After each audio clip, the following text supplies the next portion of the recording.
So if you keep a pitcher of water in your fridge, or if you prefer room temperature, you just put on the counter, cut up some fruit or a cucumber to give it a fancier taste. And I actually thought that's what you did, Jason. I kind of imagined you having water with like cucumber in it. I'm not that fancy, but it's the easiest thing in the world. I mean, now that you're saying it, there's no reason why I wouldn't. It makes it a little more interesting, right? Yeah.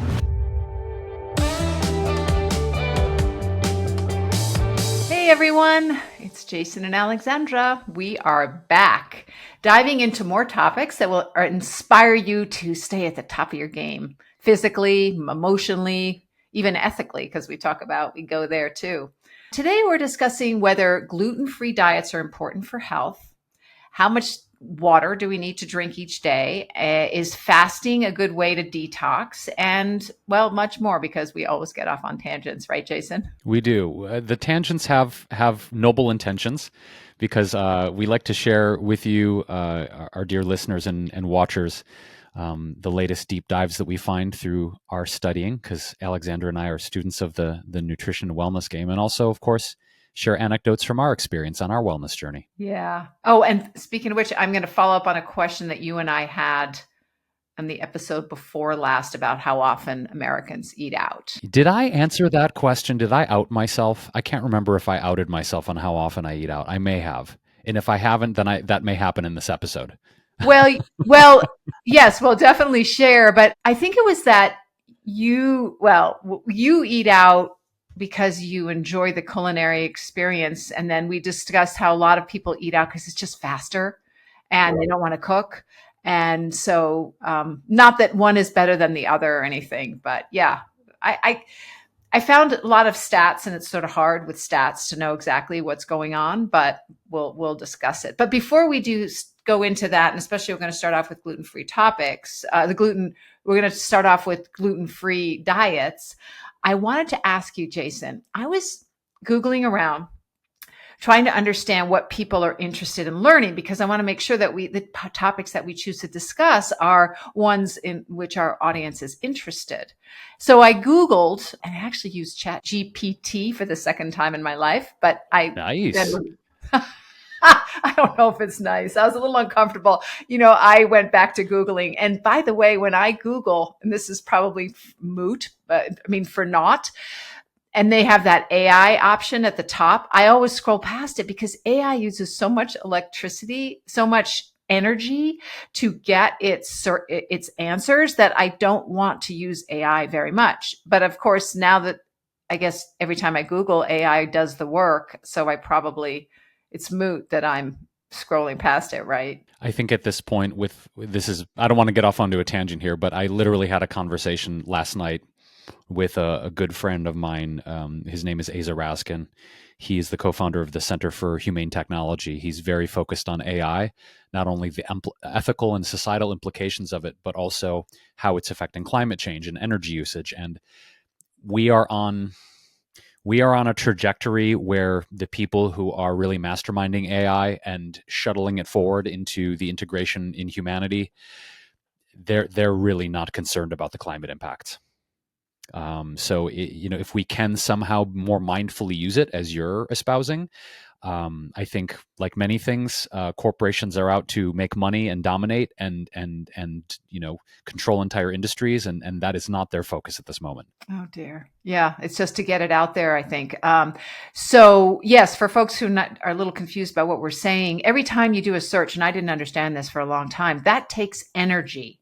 And when you do an AI search, it takes I want to say 100 times more energy than just a regular non-AI search, but it's a lot because they're really scraping through so much more of the internet. At least they're purported to. It seems like all they're doing is pulling the first thing that shows up in Google and quoting it exactly. But anyway, it's going to get much better very quickly. So anyway, I was Googling top searches for a healthy lifestyle. And I came up on a top 5. And I wondered, Jason, if you have a thought about what people are Googling out there to try and improve their own healthy lifestyle. What are they looking for? What are the questions they're asking? Wow. I have the answers, so you don't No, have no, to. I like this. This is a good challenge. You're putting me on the spot and helping me improvise. I would think. Let me just rattle off what I'm thinking of first. We covered this in a previous episode in detail. If you, dear listener, want to circle back about how to lose weight and keep it off sustainably, so I would think probably losing weight or maintaining a healthy weight would be number one. I think number two might be something around anti-aging or longevity or looking good as we age. I'm going to guess number three, maybe um, cleansing and detoxing. Maybe number four is I'm going to just take a stab because we're going to cover it. Going gluten free, and maybe number five is something like, I don't know, bone health or anti-cancer diets. Those are my guesses. Those are all really good, but they're all wrong. It's interesting because people were much more serious when they were searching. And the top one was, how can I lower my blood pressure? Which actually makes sense because high blood pressure, hypertension is the number one cause of death around the world. So, and the second one was, what is keto? Really? Well, look, these are like me Googling, and that's what came up. Yes, that's what came up on different sites, and I cross-checked stuff. And then in the top ones were how to get rid of hiccups, what causes warts. Oh my God, I didn't know warts and hiccups were such an issue. And then relieving bloating, how to lower cholesterol and prevent stroke. So those were like the top ones, which some of them were very serious health issues and some of them were less, of course. I was surprised actually about Wow. that. Yeah. I Yeah. wonder if this means we need to get a dermatologist as a guest here. I mean, if we're talking about warts and skin issues, I mean, that's something that seemed out of bounds to me. But again, if people are focusing on their looks and their vanity, that makes complete sense. Those are really surprising to me in some cases. Well, yeah, we could definitely talk about, I'll do something about warts because my husband has a really interesting wart story of his own. I've never had warts myself. I have had hiccups, but yeah, he has an interesting from his, I'm outing him, but anyway. Okay. So then after looking for top searches for a healthy lifestyle, I want to know the top questions asked about veganism. Okay. Ooh. Now you will probably guess this, but what were the top questions? So what was the top question, do you think? Is being vegan healthy for me, or is it dangerous? Maybe one of those two. Is it Mm. healthy or dangerous? I would think, of course, the protein question. Can I get enough protein as a vegan? That was it. You Yes. know, Where do you get your calcium and your protein? the question is old as time, right? That was it. And then the second question was, okay, this wasn't just on two sites. So who knows, other I don't know, you'd think that actually Google would have I think they do. You can look at the algorithm, you can put this in, but I'm not sophisticated enough to know, right, how to find that. I was just putting it in the search bar, top questions about veganism. What are the top questions about veganism? And then those came up, but I didn't see a graph from Google themselves. But the second question was, how do vegans make cake? What? Yeah, well, and so you're a chef. So how would you answer that? I mean, There's a lot of different ways to make cake. I mean, you can find whatever flours suit you. There's all-purpose baking flour. If we're going to be talking about gluten-free diets, there are many gluten-free blends with, rice and no, but it's sorghum the and vegan thing. It's the vegan thing. oh, So well, all, the yeah. vegan thing. Yeah. Okay. So eggs, usually it's around eggs and dairy. That's the biggest concern. Exactly. So with eggs, you can do one of two things. You can either grind up some flaxseed and mix, say, 1 tablespoon of ground flaxseed with several tablespoons of water and make a flax egg, which has the same binding capabilities as egg does. I've been doing that for many, many years. Prior to learning that, though, there's been a product on the market called Energy, ENER-G, Energy Egg Replacer. It comes in a box and it's powdered and it has the same capabilities. So whether or not you make a flax egg from ground flax from scratch or you get this Energy Egg Replacer, some people will bake with applesauce too. Right. And now is that a binder? Is that a binder or does that do something else? Because I know eggs do several things. It's more of a moistening agent. It gives like some fluff and some moisture to your baked goods. It does not have the same binding effect as Energy or the flax egg, but those work fantastically well. And in terms of dairy replacements, there are a lot of tremendously delicious vegan butters out there. My favorite still on the market is Miyoko's. It performs just like regular dairy butter in baked goods. So whether you're looking at eggs or butter or dairy products, there are substitutes for all of this. I will say though, the one, this is anecdotal, the one baked good that I find difficult to find, and when I do find it, I always feel the need to get it, is a vegan croissant. I Like knew I you were don't going to say find that. many. I I knew don't you were going find to say many that. of them. Ah. And when I My find a brother good says there's vegan a really croissant, good one. My brother says there's a really good one at the store. I don't like croissants, so I haven't had it, but he's been vegan for 45 years or oh something. my God. Yeah, yeah. Since he was 16. So no, I'm at 41 years. Yeah. So yeah, he says it's good. I don't know what they use. I'll have to look at the ingredients and see. Ask them. Yeah, vegan cake is a piece of cake. You just have to know what the right ingredients are to substitute, really. And then experiment because baking is a much more exact science than cooking. Cooking is a lot more loose. You can improvise.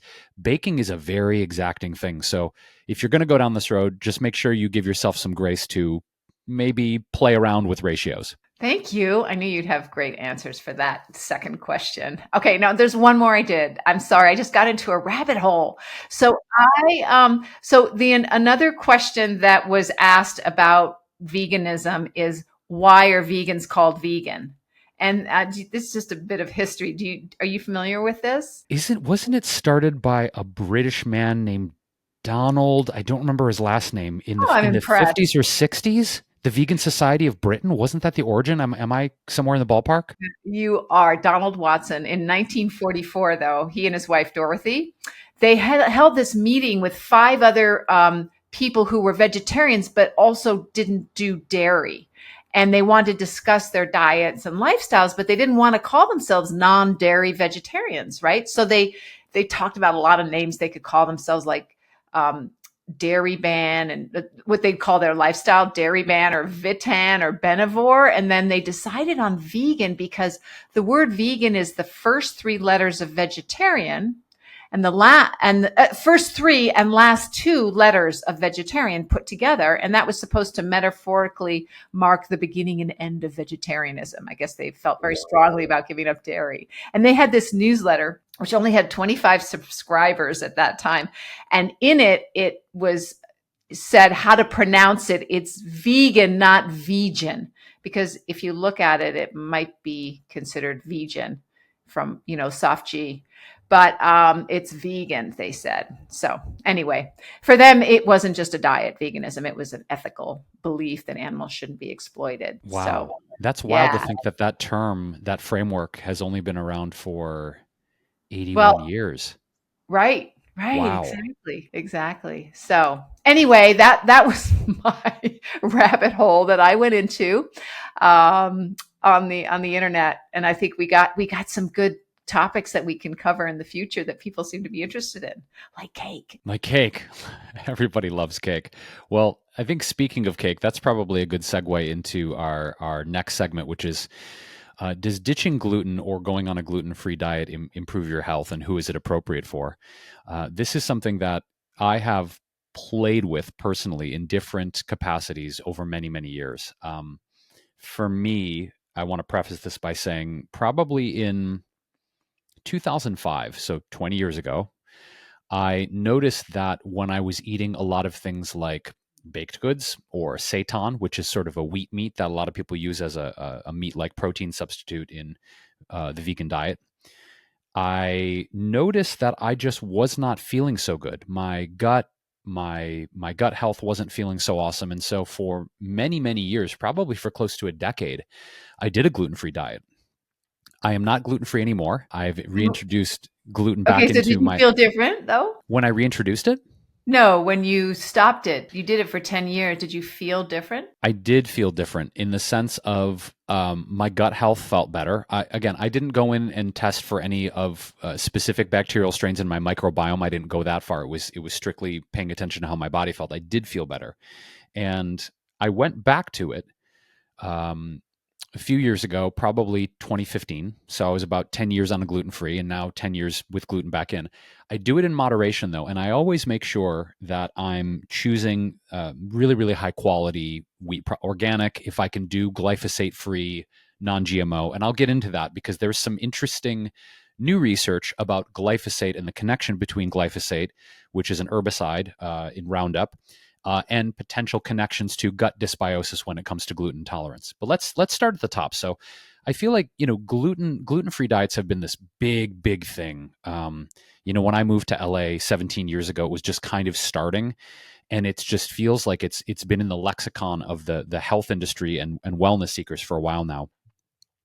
So gluten is a protein. First of all, that's found in many grains, including wheat and barley and rye, and it's common in foods like breads and pizzas, pastas, cereals. And gluten itself does not actually provide any essential nutrients.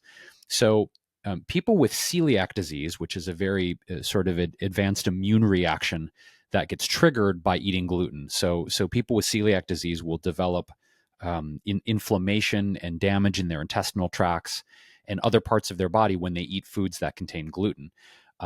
Current estimates, I think, are around 1% of the population has celiac disease. So people who do have it, a gluten-free diet is absolutely necessary to eliminate inflammation in the body and related symptoms. Now, if people don't have celiac disease or haven't been diagnosed with it, a lot of people still embrace sort of this gluten-free mantra. And current estimates actually estimate that 20 to 30% of the U.S. population follows a gluten-free diet or has done so in the past. I am part of that. So aside from that, people can classify themselves as sort of gluten sensitive, which means that they don't have celiac, but when they do eat foods that contain gluten, they could experience things like bloating, like I did, diarrhea, or cramps and abdominal pain. So one cause of this is a wheat allergy. It's a disorder that you can diagnose by skin testing. So some have been calling this non-celiac gluten hypersensitivity, which is kind of a loose term. It's not really something I think that's caught on en masse in the medical field. But the point is, people are like, okay, I want to do a gluten-free diet because I don't feel good, like I did back in 2005.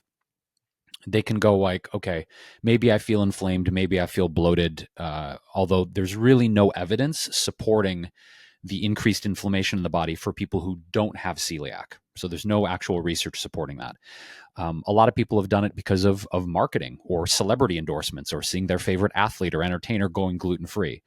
The thing is, there's a downside to this, right? And the downside is that people can be losing out on a lot of the good nutrients in foods like folic acid, iron. There's minerals and vitamins in glutinous foods. So my whole thing is like, I think we need to be mindful of whether or not we actually have to do this, or whether it is something that might be, I don't know, psychosomatic. But I want to say this, there are reliable tests. If someone is suspecting that they might be celiac, you can do genetic tests, you can do blood tests that detect certain antibodies, and you can actually go as far as an intestinal biopsy.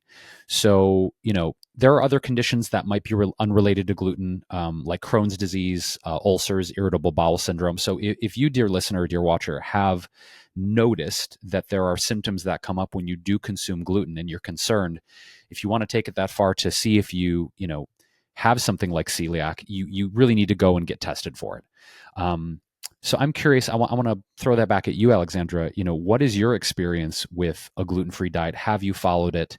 Have you experimented with it? Do you currently eat gluten? I'm curious where you're at with all this. By the way, a gluten-free diet for a lot of people isn't that. I mean, someone with celiac has to really watch it and not have any gluten. And for folks who might be on a gluten-free diet because they feel better on it, they don't have to be as specific. So things like that we don't eat, like soy sauce has gluten in it, and malt products, so beer and certain stouts, I guess. I don't know. I thought that was a beer, but teriyaki sauce, they also have gluten, and then we associate it with wheat. But and there's so many different kinds of wheat. It's so you have to really be careful. But if you're just avoiding gluten in general, one of the reasons I suspect that people might feel better is because they're avoiding a lot of processed wheat, which is croissant and things like that.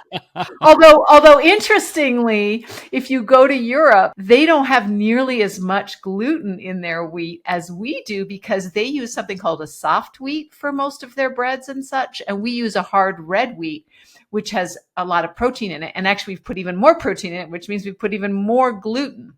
So a lot of people might go to the Europe and have their bread and not feel it. So you could go to Europe and eat as many croissants as you want, and maybe you'll feel just fine. Right. So anyway, for me, I did take a test once just of general allergies, and it said that I had a sensitivity to gliadin, which is in gluten. And so I kind of don't eat bread just because it's not sweet. So it's useless to me. I love sweet things, and it's not a vegetable, so it doesn't have as many. I know it has fiber and such, but so I just basically don't eat meat. Most cereals and stuff I don't. Yeah, beans, but not as many grains, I would say. But it's sort of not a gluten-free diet at all. It's and I don't feel a difference really if I eat wheat. So I don't know if that was a lot of allergy tests you have to be careful for. They're not necessarily.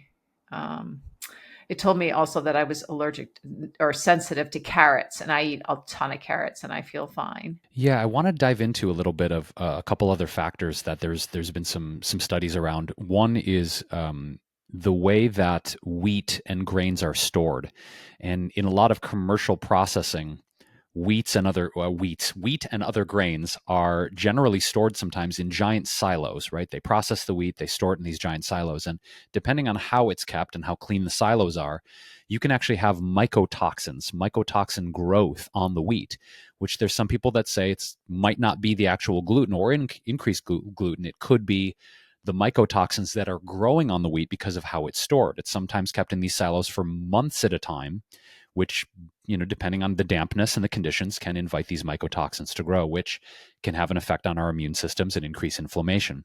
The other thing that I mentioned earlier that I teased was glyphosate. Glyphosate is something that is used. It's a something that is sprayed on crops to prevent pests, and it's a pesticide, and it's the main ingredient in Roundup, which is made by Monsanto.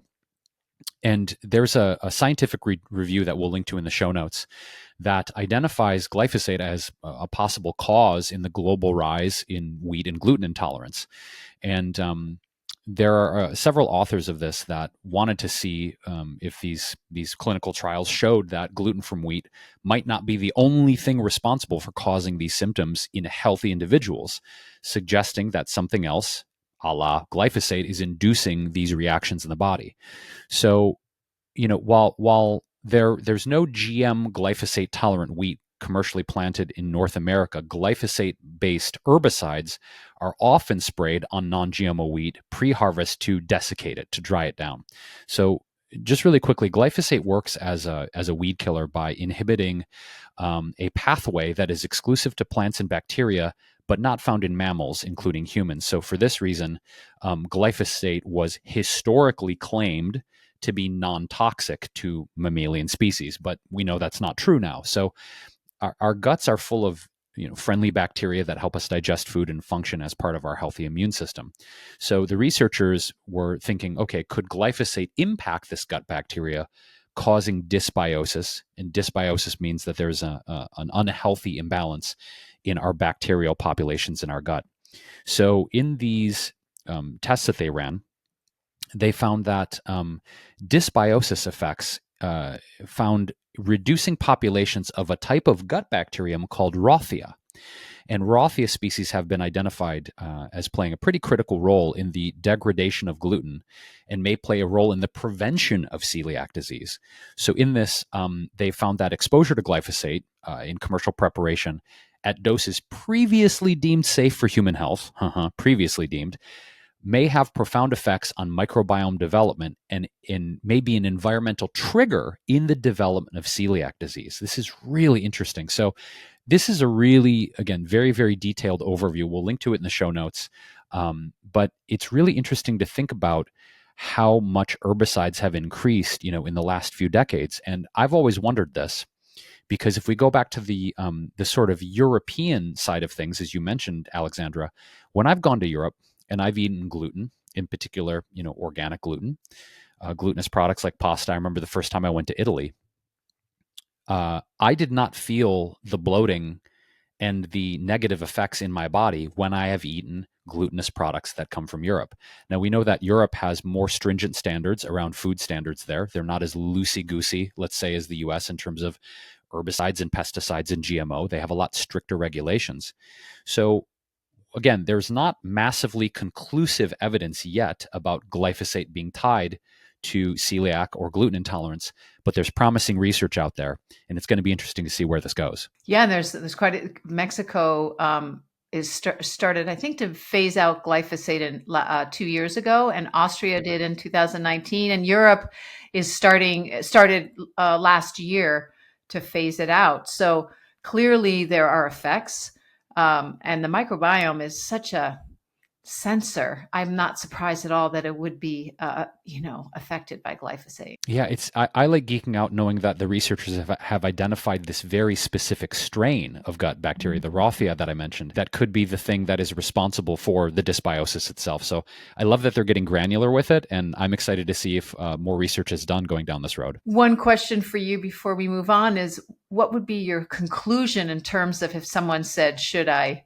go gluten-free? There's several things. Again, if someone is having very severe symptoms, I would recommend going to your medical doctor, getting tests to see if that you are celiac or if you are gluten sensitive. There's a big, big difference between those two things. I also think if someone is concerned about eating gluten, there are many gluten-free products out there that are fortified with vitamins and minerals. The thing about gluten-free products that I want to say, though, is a lot of them contain high sugar, gums, preservatives. I think a lot of people have this, how do I say, misinformed perspective, much like vegan products, that just because it says vegan or gluten-free automatically means that it's healthy for you. That is not the case. I think we need to be well-informed label readers and learn what to look for when we turn over that nutrition fact panel and look at the ingredient label. So I think there's a lot of really delicious gluten-free products out there. We just have to make sure that they're healthy and don't contain any weird ingredients. And the third thing that I'm really excited about is there's a lot more products out there that are becoming certified glyphosate free. When you go to the store shelves, you're seeing a lot of cereals, bread products, oatmeals, etc., that will have the label on it that says this has been tested for glyphosate and there's 0 confirmed levels. So I've been actually eating a lot more glyphosate-free foods because it is a concern. I don't want to be eating things that have herbicides and pesticides on them. So you can also look for that certification now. Now, if you buy organic foods, then there's no glyphosate, right? Is that true, Alexandra? I don't know. Oh, I guess I assume, because I don't know. I don't know if that's true. We'll have to look it up for next show. We will answer that question. Yeah, that's a great question. I don't know that. Because I know you eat organic, as do I, as much as we can. But of course, you go out to restaurants and things, it's not always organic. Right. But, well, thank you. Thanks so much. That was really informative. I learned a lot. Did you know that as we age, our bodies produce less collagen? This vital protein that keeps our skin firm and supports muscles and joints starts to dwindle, leaving us with a few more laugh lines and a bit less bounce in our step. But there's good news. Yes. With Veg Vegan Collagen, you can naturally replenish this essential building block and get your glow back. Through innovative extraction techniques from nutrient-rich broccoli and carrots, they've crafted 100% plant-based collagen that effectively reduces the signs of aging. It supports skin hydration, enhances joint flexibility, and strengthens hair and nails, so you can look and feel fabulous. And the best part, there are no chemicals, no preservatives, and absolutely no animal products, just pure plant-based goodness. So stay youthful, stay active, and choose Veg Collagen. Elevate your daily routine and let nature help you shine from the inside out. You're just going to go to vegnutrition.com. That is VEDGE nutrition.com and use code S, 4G, for 30% off. Right? You got it. One more time, vegnutrition.com and use code 4G for 30% off your order. Now back to the episode. So, I wanted to talk about how much water we should drink in a day. And I picked this question because it came up as a top question on my Google search. It wasn't specifically in our YouTube, on our YouTube channel, coming from one of our audience, but I thought it was something that we might be interested in because I think a lot of us don't really know. And so here are some stats.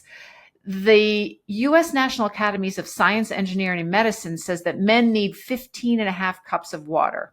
That's like 124 ounces if you want to look at it that way. So a day. And a cup is 8 ounces. Women need about 11 and a half cups, which is 92 ounces. And this includes what you get from drinking liquids and what you eat. And it's not just water, by the way, it's the fluids. And in fact, about 80% of our diets generally comes of our fluids come from liquids themselves, but 20% comes from food. And especially if you're vegan, you probably even have a higher percentage because all those vegetables and fruits have much more liquid in them. But how to know if you're drinking enough water is two things. You don't feel thirsty. And your urine is colorless or light yellow. And so I think those are two basic. That's the most important thing. Although for me, I tend to drink a lot of water in the morning. And then my urine is pretty much colorless. And then at night, when I'm trying not to drink as much before bed, it gets darker. So I think we just have to look at it overall because we choose sometimes to restrict our fluids for certain reasons. Now, a lot of people will get hydration from other beverages like coffee, tea, and soda.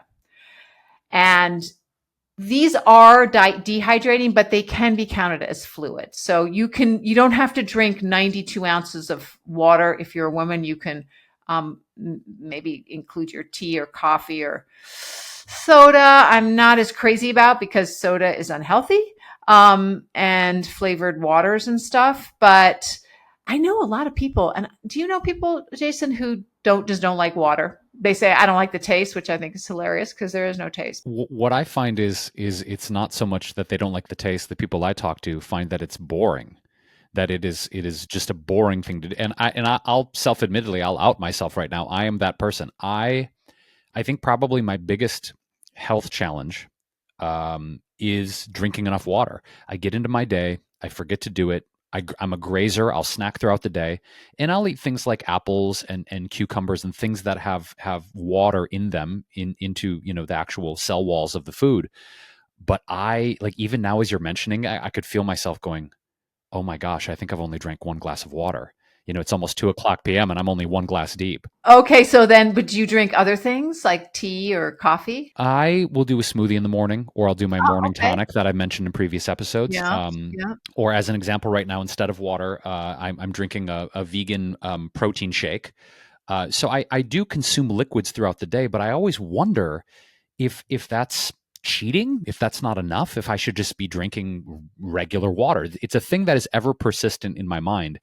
And I'm just present to the fact that I don't know if that's enough, or I should just be drinking more boring water. Well, I'm gonna give you some tips on how to get more water in. But let me ask you, when you make that shake and the concoction in the morning with the herbs and such, you're using water, right? And you're adding things to it. So maybe do a thought experiment and measure how much water you put in or ice and figure out. I counted how many ice cubes is a cup of water, and now I've forgotten it. But anyway, I melted it, and so it took some time because I wanted to know how much water I was consuming. But anyway, maybe do that and see. You might not have to drink as much water itself as you think because you're getting it in other ways. But I hope why that's the case. Let me inspire you to drink more water and why it's necessary. It's because we're 60% water. Our lungs are 83% water. Our muscles and kidneys are 79% water.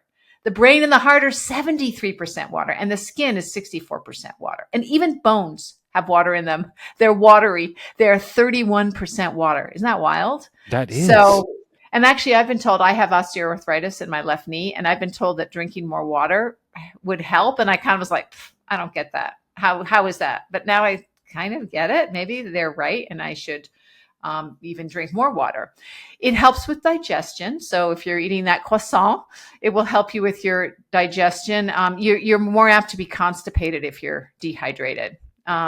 It speeds up your metabolism. If you drink a glass of water on Dr. Greger's nutritionfacts.org site, he did a couple blogs or videos on how drinking a glass of water will speed up your metabolism. Not very much.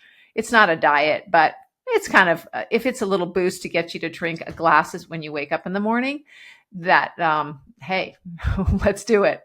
If you drink water with a meal or before a meal, it can help you eat less food. If you're trying to cut calories, only if you're trying to cut calories. And it helps you avoid kidney stones and headaches and UTIs too. So I don't know, have you had any of those, Jason, if you're not a water drinker? Knock on wood, I have never had kidney stones, thank God. I've had a couple UTIs, but not on a regular basis. But kidney stones sound awful from the people I know who have had them. And so I think you're inspiring me to drink more water because I don't want to invite that pain. Yeah, and you have to make sure if your water is really mineralized, then kidney stones, it might not help avoid kidney stones. It might make them worse. So make sure you're not. My brother has gotten kidney stones and he drinks water from a well or from a spring. And so, yeah, I think that's why he gets kidney stones. He's gotten kidney stones. If you're tired, a lot of times it can be because you're dehydrated, or if you're irritable, you can just blame it on not drinking enough water. And it improves the quality of your skin because remember, skin is 64% water. So these are all the reasons to drink water. And of course, if you exercise or you're sweating, or if you're vomiting or have diarrhea, pregnant, nursing, you need to drink more fluids to keep your body, hydrated and moving. So let me give you some tips, okay? And tell me if any of these spark you. So if you keep a pitcher of water in your fridge, or if you prefer room temperature, you just put on the counter, cut up some fruit or a cucumber to give it a fancier taste. And I actually thought that's what you did, Jason. I kind of imagined you having water with like cucumber in it. No, I'm not that fancy, but it's the easiest thing in the world. I mean, now that you're saying it, there's no reason why I wouldn't. It makes it a little more interesting, right? Yeah. And you could have sparkling water if you think plain water is too dull. But the carbonation can lead to some acid reflux or bloating or gas. So you should drink it slowly. So if you're really thirsty, plain water is the thing. So I used to tell my health coaching clients who wanted to get more water in, fill up a water bottle and put it on your desk. And have a goal of finishing like 1 or 2 water bottles during the day, because then it's something concrete that you have to do. And it's not some nebulous thing like I should drink more water. And you can also measure how much you're drinking. Now, to drink more water, I have the best tip, and this is one I use a straw. Because you can drink much more water with a straw than you can if you gulp it down. Because we tend to gulp, I think, a little bit of air, and that makes it a little uncomfortable to drink. But I guarantee you, if you had a straw, you could drink 8 to 10 ounces in one fell swoop, and it'd be fine. You can feel it. You try it. Wow. I never considered that, honestly. A straw. Yeah. When I was running marathons, I would have an issue with getting an air pocket in my upper chest when I was drinking and running at the same time. And it made it really hard to breathe. And it was because I was swallowing air when I was drinking. And so I just brought a little straw that I cut in half and kept in my little waistband that I had my goos and stuff in. And when I drank, I used the straw and it solved it. So, so if you want to get more water in, try and just drink a glass of water when you get up, and then with meals, and that will help you get it in, like 1 glass with a meal, and that will help you get it in. My husband doesn't like to drink water with meals because he feels like it will impair his digestion. So it's up to you to decide, if that works or not. But I drink water with meals and my digestion's great. Now, listen, you can, Jason, if you get too excited about what I've said, you can drink too much water. It's called water intoxication or hyponatremia. Hypo means low and natremia means the sodium levels in your body. So if you have low sodium levels because you have too much water, it's very dangerous. It's sometimes you've heard it occur in athletes. Well, maybe as an ex-marathoner, that was always a worry that they worry about being dehydrated, and so they drink too much in a short period of time, and their body is working so hard it can't pee it out or sweat it out. Older people who aren't taking enough protein, or people on certain medications where their kidneys aren't working, as well, excreting water, can also get this. It's rare, but it's something to be aware of if you're an athlete. But that's why people will drink water with electrolytes and sodium added, because that will make sure you don't get water intoxication. And that is my spiel on water. I feel like I need One to more run thing. and One get more some thing. right now. One more thing, yeah, is that it used to be 8 glasses of water a day. That was sort of the thing we were all supposed to aim for, which kind of works out. It's a little low, compared to what the U.S. National Academies of Science, Engineering, and Medicine suggest, because it's only 64 ounces, and they recommend women have 92 and men have 124, which is a lot. That actually, there is no scientific evidence that's what you should do. But hey, if you're drinking none and you want us to go to 8 glasses of 8 ounces, then hey, that's a great place to start. Wow, interesting. Okay, well, I feel re-inspired. I also really love the visual. I have a couple of really large glass bottles, and I feel like it would be very easy for me every morning. I'm saying this to hold myself accountable publicly on this podcast, Okay, that I great. that I could take both of those big glass bottles, fill them up with water, put them on my desk in the morning, and then that's the goal. That's an easy lift. And I don't know why I never thought to do that, but here we are. We're learning things every day, right? And you Simple can add things. a straw or some cucumber and Yeah. see how that goes too, if Okay. if it makes it more enticing. I feel Yeah. like it's a good coaching session. Um, okay, so Alexandra, I wanted to take this moment because we hear a lot about water as part of detoxing, cleansing. People do things like water fasting, and it's this ongoing question that I think has been floating around for years, which are these cleanses and detoxes, are they good for you? Are they bad for you? There seems to be a lot of sort of mixed reviews and evidence around that. I will say that I have done several kinds of cleanses and fasts over the years, and found some benefits, and in other regards didn't seem to feel very much at all. So to give people sort of an overview of what these sort of variety of things are.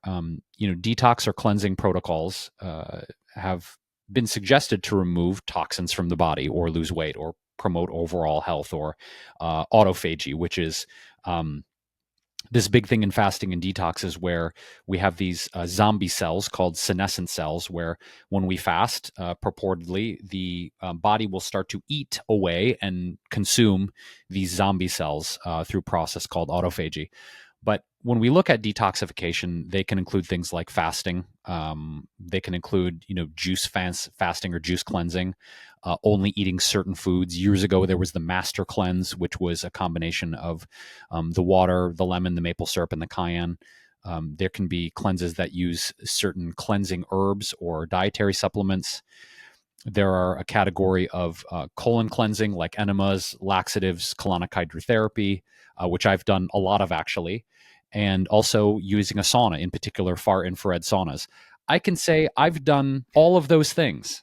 Oh, wow. Wow. And you look really detoxed. You look really detoxed, Jason. So I maybe they work. feel I feel really good, and I want to say, if we get into the clinical research, there has not been a ton of studies in the body of seeing what happens on detox protocols in people. There have been positive studies that show that it can affect fat loss and weight loss. It can be beneficial for insulin resistance and blood pressure. But there hasn't been like a giant swath of research. Now, there's a 2015 review, and we'll actually link to this in the show notes. This is a review from the NIH, which is part of the U.S. Department of Health and Human Services. There's been some research showing that the use of detox diets aren't as effective as they say they are. There's also a 2017 review saying that juice cleanses can cause initial weight loss because of a low intake of calories, which we've talked about in past episodes, but they tend to lead to longer term weight gain once a person resumes a normal diet. For me, I will say that one thing that I have found beneficial in the past and that I'm actually about to do for myself is chelation therapy.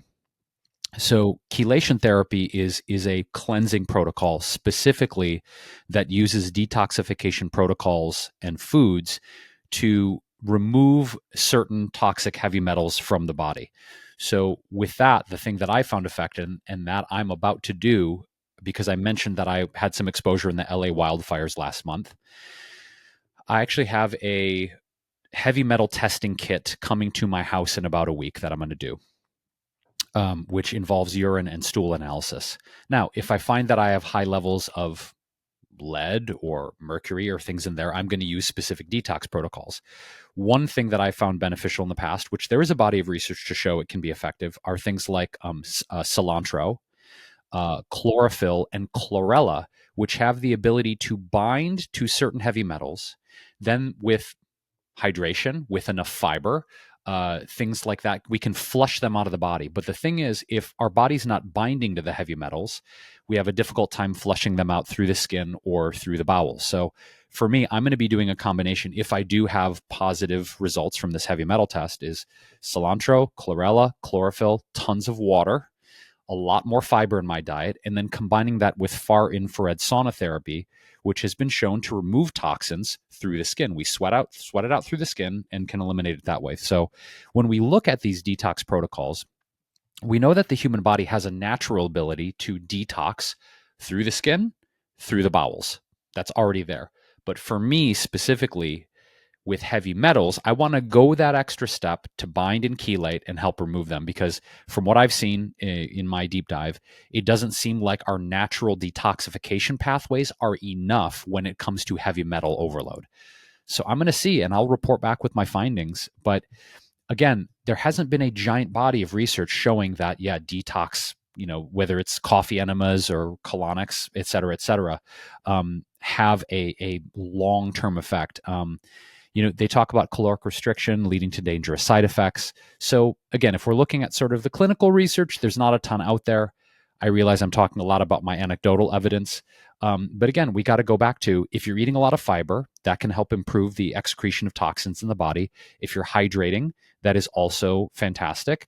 And there's some evidence also showing that fasting may promote health of our liver, which is a major site of detoxification, and as well as improving the enzymes, the function of enzymes involved in the detoxification process. I have been talking a lot. I'll bounce it back to you, Alexandra, and see what you have found in your deep dive, and if you've done any detox or fasting protocols in your life. I did a detox protocol because when I was a teenager, I had to take a lot of antibiotics because I had a big surgery, two big surgeries when I was 16 and 18. And they said I had to be on antibiotics the rest of my life. Keflex, which is a really big antibiotic. And so I did not take them. I got sick again, and they had to redo the surgery. It was a blockage in my bile duct. And anyway, so when I was in my early 20s, I was so, because I thought that psychologically this had made me, had contributed to my eating disorder. The fact that this area of my body, my torso, this, stomach, gallbladder, intestines had all been affected by my illness. And I was also taking these antibiotics. I thought I needed to detox. After the second surgery, I didn't have to take antibiotics anymore. But I went to this place on Beverly Drive in West Hollywood that did saunas for hours. And I was with a group. I remember my partner was a young man who had worked in a garage and had opened up a cylinder that had brake powder in it, and it had blown in his face. And he was there, and there was a firefighter who was there, and there was somebody, an ex-drug addict. I think there were 5 of us, and I can't remember the other folks. But so we were all there for different reasons, and we would take niacin, which flushed us and brought the blood, I think, to the skin. You might know more. And then we went into the sauna and progressively went up during, I think it was 5 to 7 days until we were there for hours in the sauna. And I remember having an emotional breakdown, which was expected. Most people did, like at day 3 or 4. So I don't know if it detoxed me, but I know psychologically I felt like, okay, I've done this, and this hopefully helped me. And I also had a friend who detoxed from mercury using I thought it was chelation. You called it chelation? Oh, I Chelation? always thought it was chelation, but I might Oh, be pronouncing it incorrectly. is it pronounced? Is it spelled with CH or Yes, KEL? Okay. Chelation. Yeah.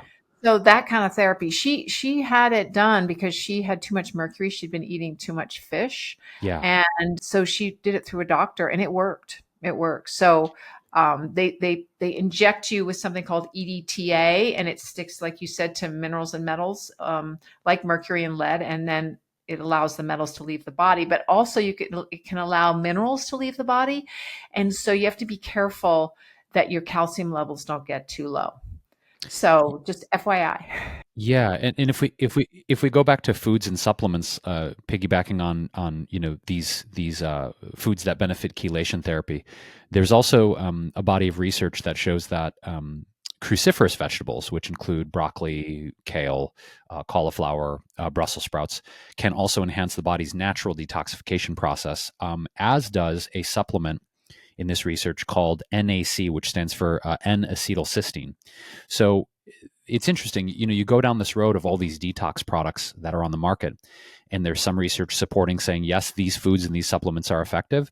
And then others, there was a 2019 study with women that was measuring certain natural supplements that purportedly enhance detox. So they gave these women in the study 1,350 milligrams of a blend of papaya leaf, sagrada bark, slippery elm, peppermint, red raspberry, fenugreek, ginger, and senna for an entire 4-week period, and found that at the end, there was no enhanced detoxification effect. Now, again, this comes down to if we really have a heavy metal overload or we've got an imbalance in our body. I'm a big fan of making sure that we do, especially an intense cleanse, or if you go to the level of something they're doing at like True North, like a water fast, that you have medical supervision. I really think that's an important part of this. A lot of people can jump into a really intense cleansing protocol, not knowing if it's effective. So if someone's really serious about this, I think having a medical professional observing, testing is a really important thing to do, especially if you have a big overload of something toxic like metals in your body. I also read that a lot of detox plans, they lack protein, right? Because you're not eating usually very much, Mm-hmm. and that might ironically reduce the body's ability to detoxify because the enzymatic processes that are critical to detoxification rely on protein. Oh, Interesting. yeah, I know. But here's what I remember asking 2 nutritionists over the course of the last few decades, because, you know, in LA, there's always somebody detoxing, right? And they said that the best thing about detox diets is a jump start to inspire people to be healthier afterwards. That the detox itself might not have the effects, but the long term healthy eating, hopefully afterwards, and the inspiration can be helpful. Wow. I mean, it makes a lot of sense. I feel like, there is an interesting thing to say about how our taste buds change and our cravings for certain food will alter as we go on and eat cleaner food, healthier food, organic plant-based food, more hydrating food. I can say that I've seen a lot of people that I've worked with and coached over the years who, after about a month of changing their diet and changing their eating habits, certain cravings go away. Now, that's, of course, not a rule. It doesn't happen all the time, but it would make sense that if you're eating really clean, healthy, organic juices, super hydrating plant-based food, that, your taste buds start to change over time. And psychologically, you feel so good about yourself for having done it that either, you hopefully think, oh yeah, I can continue on this, but just eating more normally, but just healthily. But on the other hand, one of the dangers of a detox protocol, which might limit your food intake a lot, is that you can binge afterwards on a lot of unhealthy things. So I think a lot of people detox to lose weight, and that is not, go on these things like what's the one you mentioned that had lemon and maple syrup? master cleansing themselves.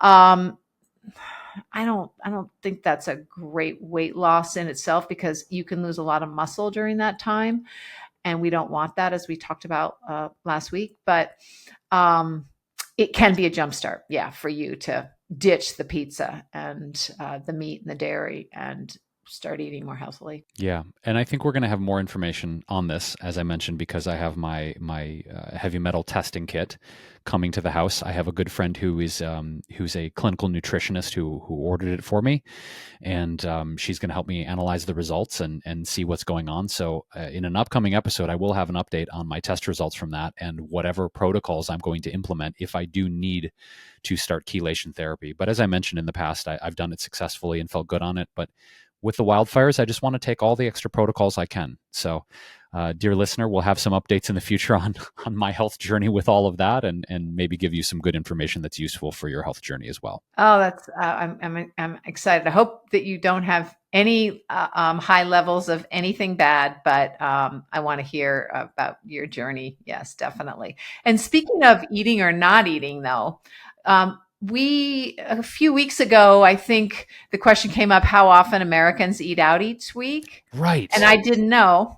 I thought it was much more actually than it turned out to be. The best stat that I came up with was from the CDC, and it says 4 times a week. And I think it might be that I thought it was more because I come from LA, where people will stop at Starbucks for something to eat, then have lunch outside at work, and then grab something on the way home. But in America, about 50% of meals are eaten outside the home, which actually contradicts the 4 times a week since we have 21 meals essentially. So I got a lot of conflicting information. Um, they did say that men eat fast food 3 times a week and women eat fast food 2.5 times a week.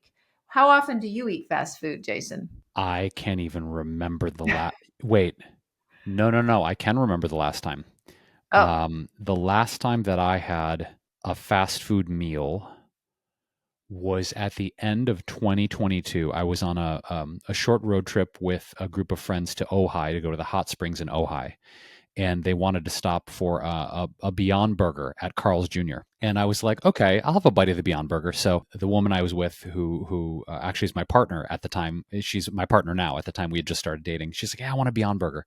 So she went to Carl's Jr., got a Beyond Burger, and I was in the car just having some bites. But yeah, late 2022 was the last time I had a bite of a Beyond Burger at Carl's. I think that's probably about the same. Whenever they came out, Ian, my husband, wanted to try them. And so I would have a little bite, but I just do not like that whole ketchup and bun and all that. So I just took a little bit of the burger. But yeah, fast food restaurants aren't my thing. But 2 out of 3 Americans have fast food at least once a week. That's Ah, wild. That's yeah, it's a wild to me. lot. And here's the stat that I think is really interesting is that, at least this is from 2023, so a year and a half ago, Americans are spending more than half their food dollars on food away from home. That's 60% of their food dollars on food away from home, which is the highest percentage ever. And I mean, partly that is because it's more expensive. So it doesn't mean they're eating more out than they are away from home, but they are spending much more out out of the home. And the most ordered foods in the United States, they weren't pretty. They were hamburgers, french fries, grilled cheese, chicken, and margaritas. I actually was surprised that pizza wasn't on that list because I think pizza is the most popular food in the United States. So, when you look up stats, they're all sort of they're they're imperfect, but it gives you an idea basically about Americans' eating habits. Yeah, and it shows that we have so much more work to do in terms of nutrition education. I have this conversation a lot, and I had it recently with a new acquaintance. How we can't blame people for lack of education they did not receive. And I know for me, growing up in Detroit and remember going to school, there was no real actionable information about a proper diet. It was the food pyramid, which we all know is, pardon my a big load of BS. The food pyramid was not actual nutrition guidance, healthful, nutrient dense food that helps us live a vibrant life.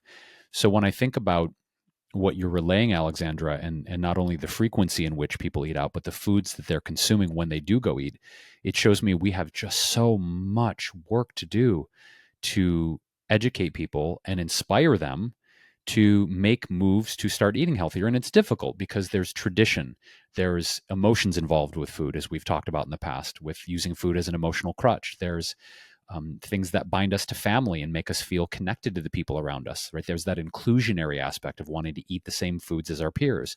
And there's also the price aspect of, we know because of subsidies, government subsidies with meat and cheese and animal products, fast foods are cheap because the prices are artificially depressed. There are so many factors involved here, which is why it's such a complicated and challenging issue. But I just want to say I have a lot of compassion for people and try not to judge people for making their choices, because the framework of support in our society is really not there. It's not there to educate and inspire people. So I think one of the reasons I like to do what I do is to maybe be a source of that inspiration, that education, opening that door so people can start to make different choices, because it's not easy. It's not easy when you have decades of conditioning behind you and people don't even question their daily choices. So You mentioned that you would share how often you eat out Mhm. yourself, and tell us about that. Yeah, it depends. I know that when I am in a mode of seeing friends, making connections with people that I love, I tend to go out to eat more, because the thing, let's go meet at my favorite restaurant in LA, which is Shojin or Kitchen Mouse or whatever it is. Or I'm up here in the Bay Area right now, and there's some really amazing plant-based restaurants up here. So I find that when I'm around friends or people that I love, it's a more common thing. When I tend to be on my own, I tend to rely on my staples and cook for myself more. And so it's interesting. When I'm more of a social mode, I eat out more. When I have more time to myself, I tend to just make food at home and keep it more simple. So if I had to average it, goodness, I think I probably eat out 4 to 8 times a month. So 1 to 2 times a week. Oh, so you're much less than the average American who, I mean, in the four times a week stat, that probably included like picking up lunch at work, maybe, or something, maybe. I don't know if it included breakfast. You see, they use the word dining, and so there were some stats that said dined out, and I thought that must mean dinner. So I didn't use those stats. So it sounds like you enjoy your food though, and you eat healthily. So bravo Yeah. to you. And you cook at home a lot. Yeah, I'll say too, I think my motivation beyond the social connection of going out to eat with people, which I love to do, I love sharing meals with people, is either I'm feeling uninspired at home and don't want to keep making the same things, or I'm really looking for novel experiences. One of my drivers in life is unique, novel experiences. One of my greatest joys, especially when I'm traveling, is checking out new restaurants, new plant-based options. I love that. It brings me so much joy. So for me, it's a source of creative inspiration. It's a source of connection and a source of joy. Perfect. Well, then I think you should eat out more. Make more money. Must make more money for food. Oh, well, wow. Thank you so much. Is there anything else you want to share before we sign off? No, I think that's it. I I do want to say that we have been getting some great emails recently from you, dear listeners, requesting specific topics for matters and insights that you want Alexandra and I to cover in future episodes. So if you are listening to this and feel so compelled and you have a topic, an insight, something you want us to take a deep dive into covering, you can go ahead and email us. I think it's podcast@switchforgood.org. Is that correct, Alexandra? It's podcast@switchforgood.org or info@switchforgood.org. Yeah. Yeah, you can reach us directly there with any requests, any feedback. And if you want to take a deeper dive into what we're doing, of course, we're on all of the social media platforms. We actually have a Facebook group that is really active that Alexandra moderates. It's on Facebook. It's the Switch for Good podcast group. We'll put that in the show notes. You can find it in Facebook groups. And we're all over social media. We have a really robust YouTube channel with not only podcast clips and full episodes, but a lot of other great content and information if you are already doing a dairy-free plant-based diet, or you are just a beginner, whatever level you're at, we have research, recipes, and resources for you on Instagram, YouTube, Facebook, LinkedIn. We're all over the place. And you can just find us at Switch for Good. That's Switch, the numeral for good. And we'll have more amazing content coming soon because I'm having a blast doing this with you, Alexandra, and bringing this information and insight and our personal stories and the things we're discovering.